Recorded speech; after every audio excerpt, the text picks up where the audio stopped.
Welcome to Bethlehem Bible Talks. Sapaan firman Tuhan dari hamba-hamba Tuhan Gemi Bethlehem. Kiranya firman Tuhan hari ini dapat memberkati kita semua.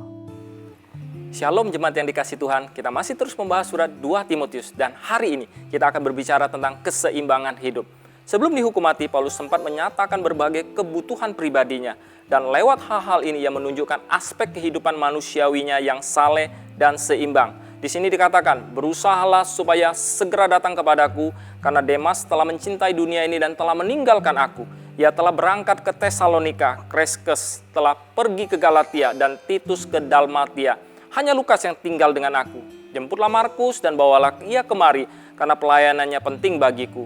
Tihikus telah kukirim ke Efesus. Jika engkau kemari, bawa juga jubah yang kutinggalkan di Troas di rumah Karpus dan juga kitab-kitabku, terutama perkamen itu.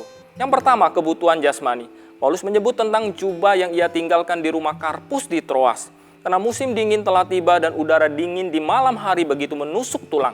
Paulus meminta Timotius membawakan jubahnya agar ia tidak kedinginan. Gary Dimeris mengatakan, sungguh lega mengetahui bahwa pahlawan iman yang agung itu tidak melihat manfaat dari membiarkan dirinya menggigil kedinginan.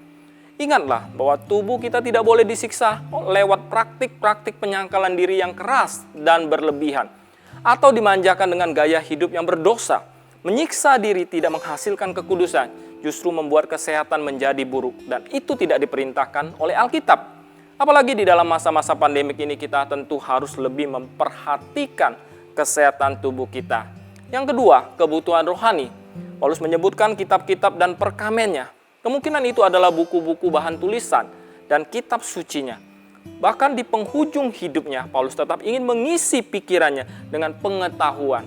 Paulus berusaha untuk memiliki pikiran yang sehat dan baik yang dipakainya untuk melayani Allah.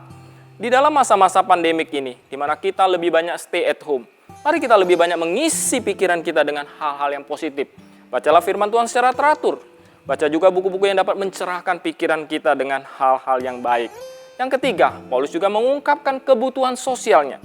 Yang membutuhkan sahabat di saat-saat sulit seperti itu. Selama pelayanannya, Paulus banyak membina persahabatan yang erat. Pada waktu di dalam penjara pun Paulus tidak pernah lumpuh dan tetap memikirkan apa yang bisa ia kerjakan melalui sahabat-sahabatnya. Dan menjelang kematiannya, ia rindu bertemu sahabat-sahabatnya yang lebih muda. Mungkin untuk memastikan bahwa Injil akan terus diberitakan dengan setia dan untuk menguatkan satu sama lain. 3 kebutuhan ini menjadi bagian dari hidup Paulus dan juga bagian hidup kita hari ini. Janganlah kita mengabaikan kebutuhan-kebutuhan ini, baik karena kesibukan, kemalasan, atau karena gangguan-gangguan lainnya.